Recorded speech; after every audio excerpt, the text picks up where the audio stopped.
Hello and welcome to another knife talk here on my channel. I want to discuss today about blade steels and why cheaper knife steels, not so expensive knife steels, make better survival knives or are better for survival. And I know a lot of people love their expensive powder metallurgic steels and all that fancy F30V, 35 and stuff like that, or bowler steels. By the way, not every bowler steel is an expensive or high-end knife blade steel. And in my experience with practicing bushcraft and survival, I'm now in my late 40s. My experience with the not so expensive steels, not these high-end steels. Why would I prefer, or say, a softer steel with less than 58 Rockwell for survival? Well, if you are in a scenario for more than 3 days, you are in a scenario for a few days more, maybe a few weeks. The problem is sharpening. And sharpening your knife in the field with no tools, it's a pain in the butt. I showed in one of the last videos,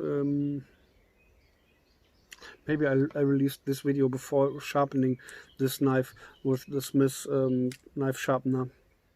The problem is, if you have no tools for sharpening, you use it on a rock which you find in a stream.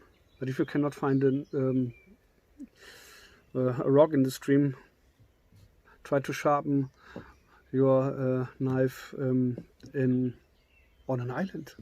Yeah, that's the problem with steel, with high-end steel, expensive steel. If you have something like I have this broken carbide stone, carborundum stone here on my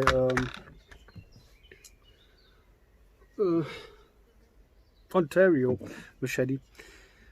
An expensive steel, one of the high-end steels, it's a problem to sharpen them on stones like these.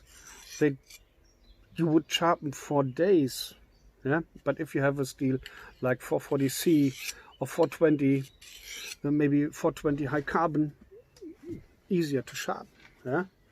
And that's what I believe why softer steels make better survival knife steels. D2, O2, great steels for survival purposes. Yeah, for sure they will not keep their it will not stay so sharp as other knives, steels. This expensive powder metallurgic steels, a pain in the butt for sharpen them if you have tools to sharpen. And if you're not a profi knife maker or you're just a knife guy, it will be a pain in the butt for everyone, I guarantee to you.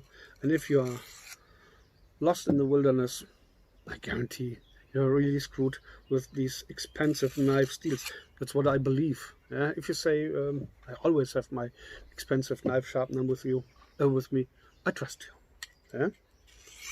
Yeah. But bringing a blade back to life, if it gets dull, it is easier to have a cheapo knife steel. 420 high carbon will do you, 440C, D2O2, maybe HCR13 MOV. I know this is a Chinese cheapo steel. And I'm sure lots of people will hate me for saying that. Look at the blade steel of Bear Grylls survival knife, 7CR17 MOV. A lot of people said in the early days when nobody knew which steel they used, they said it's the Gerber mystery steel. Now everybody knows it. It's 7CR17 17 MOV, which is I think 440p, an equivalent of that. So just a few small knife talk about cheapo knife steels and using them in the wilderness for survival purposes or however. So just yeah, a small knife talk for you. I would like to know which knife steels you use, which are your favorite knife steels, and thanks for watching. Greetings to all at the Pathfinder School Learning Center. Take care. Bye bye.